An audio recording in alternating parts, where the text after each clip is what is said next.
Okay, my name's Caroline Bowes. I'm 43. I'm a wife, a mother, and a grandmother, and I work as an optical assistant.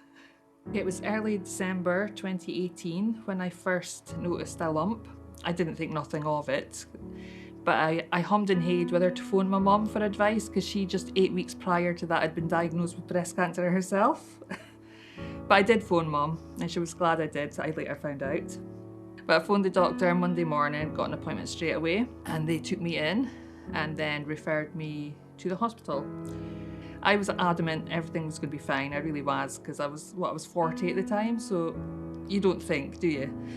And that's it. My mum sat there and she goes to me, because obviously she'd just been through it herself, and she said that if your doctor comes back with a nurse, she goes, it's not going to be good news. So we sat there and walked my doctor with a nurse. And we just looked at each other. I burst out crying, proper ugly tears. Then when I finally did compose myself to say something, it wasn't about me. It was about my daughter. My first words was, she's only 5. That was my first words. But it wasn't until the doctor started talking about chemotherapy, and I was like, this is happening. You know what I mean? That's such a scary word to hear somebody say that you're going to be going through that. I was diagnosed with stage 2, grade 2 triple positive breast cancer. Treatment started with 6 rounds of chemotherapy. It wasn't a pleasant journey at all. After my chemo, I had to go for surgery, and then after that it was radiotherapy, 3 weeks of radiotherapy as well. I have just finished my Zometa. I still get my Zoladex every 4 weeks, but I will do that for the next 7 years, but I'll do what's necessary. Well, I'd always heard of Friends of Anchor when I went up for my first chemo. And then when I got my appointment for my wig, that was when I first heard of Courage as well.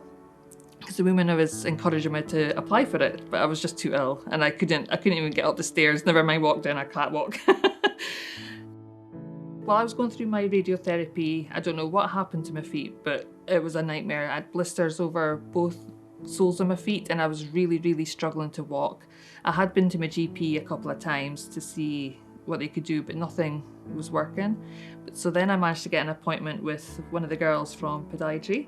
So they took me in, gave me some initial treatment. Oh, that alone was like, they gave me advice on how to look after my feet and helped me get referred to dermatology.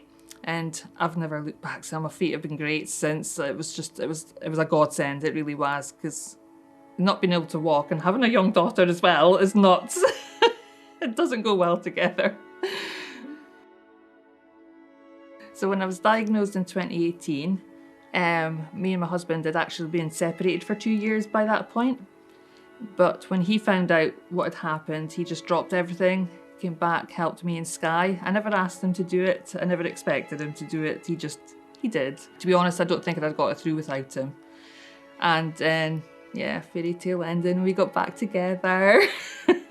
You hear about cancer destroying families, but in my case, it restored mine. The rest of my family were always around me as well. Mum was there. She basically came to nearly every appointment with me, even though she was going through treatment herself. It's sad in a way because obviously I got accepted into Courage. I let my mum know, obviously, when we were allowed to tell. And she was absolutely delighted, couldn't wait for it. But then, obviously, the pandemic and everything was postponed. And then with Mum, after surviving breast cancer herself, she was then diagnosed with advanced pancreatic cancer in May 2021, and then just died 15 days later. She came home from the hospital, sorry. It was my birthday as well when we found out she came home on my birthday. And then that was the last day she was really with us. She fell into unconsciousness after that, and then she died at home 15 days later with us all sitting around her, sorry. So she won't get to see me walk the catwalk, but she'll be there. She'll be there. She was proud. But I'm really glad she lived long enough to see me beat it. I used to joke with her as well, because obviously we were going through treatment at the same time. And I used to joke that I couldn't see green cheese but want it myself. But no, if you don't laugh, you cry. Yeah, that's one thing that's helped me get through everything, is just laughing. Keep the smile.